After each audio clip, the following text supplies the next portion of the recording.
guys, welcome back to Coffee Talk. Today we are going to be talking about Tennessee Williams' The Glass Menagerie, written in 1945. 4 minutes! Ha! So, Glass Menagerie is about 4 characters, mainly 3, the family of the Wingfields, Amanda, Tom, and Laura. Then you have the gentleman guest caller, Jim O'Connor.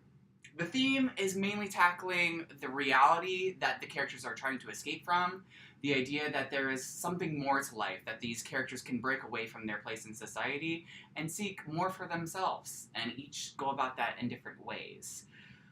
Tom being gay, Amanda trying to get a husband for her daughter, and then of course Laura believing that the only thing she can do to succeed is get a man.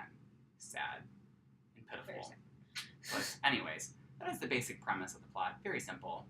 Think about Amanda, girl. I think she is a very pretending to be desperate housewife type thing because she hides from the reality of what is now her world by still trying to portray this perfect housewife by being in like the gossip of everybody else, cleaning the house, being so concerned about her daughter finding a husband because that's the only thing girls need back in those days is you have to find the right husband, you have to portray this perfect life, you have to be perfect. Sad. But that's just sad. not. Well, she needs to move on. That's the problem. Well, with you don't Tom, have to be perfect in the world. True. The world is not perfect. That True. doesn't. You don't have to be perfect. The world is never going to be perfect. Just be yourself and own it, and that is perfect enough. I think Tom could use that advice as well. That's true. He uses the movies and escapes to the bars and goes out at night to escape from his reality of him living at home and taking care of these 2 female characters. And as sad as it is, I can't blame him because we want what's best for him. We want him to go and live his life. And unfortunately, he can't do that for his mother and his sister, which sucks.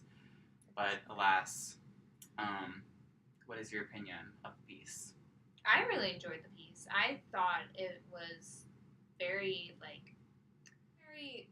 much the way people sometimes even today still like to think the way society is.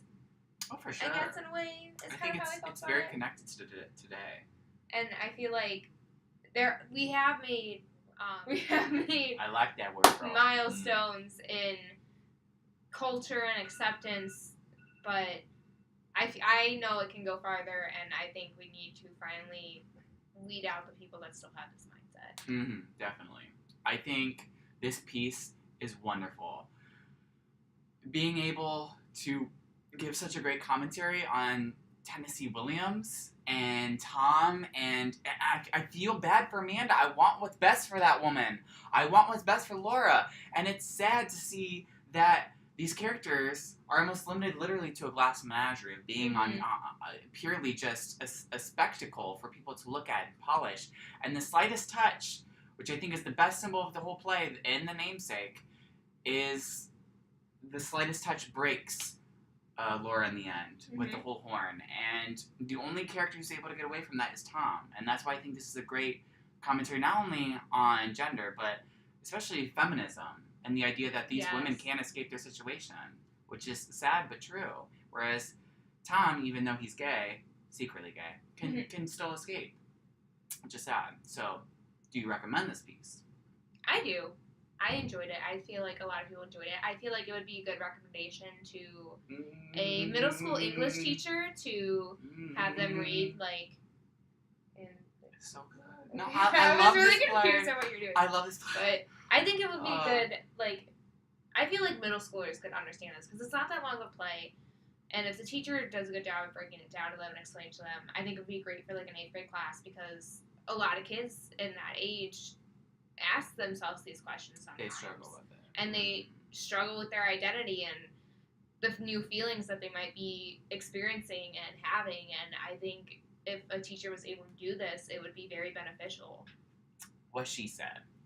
But just to take that farther, this is one of my favorite plays.